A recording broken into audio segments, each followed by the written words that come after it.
ഇടുക്കിയിൽ നിന്ന് വളരെ പ്രധാനപ്പെട്ട വാർത്ത വരുന്നു. ഇടുക്കി കൊമ്പിടിഞ്ഞാലിൽ ഒരു കുടുംബത്തിലെ 4 പേർ മരിച്ച നിലയിൽ. കൊമ്പിടിഞ്ഞാൽ സ്വദേശി ശുഭ, മാതാവ്, 2 ആൺമക്കൾ എന്നിവരെയാണ് പൊള്ളലേറ്റ നിലയിൽ കണ്ടെത്തിയിരുന്നത്.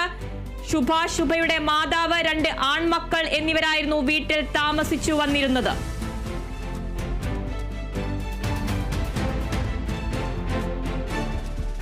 ഇടുക്കി കൊമ്പിടിഞ്ഞാലിൽ ഒരു കുടുംബത്തിലെ 4 പേർ മരിച്ച നിലയിൽ. കൊമ്പിടിഞ്ഞാൽ സ്വദേശി ശുഭ, മാതാവ്, 2 ആൺമക്കൾ എന്നിവരെയാണ് പൊള്ളലേറ്റ നിലയിൽ കണ്ടെത്തിയത്. ശുഭയുടെ മാതാവ്, 2 ആൺമക്കൾ എന്നിവരായിരുന്നു വീട്ടിൽ താമസിച്ചിരുന്നത്.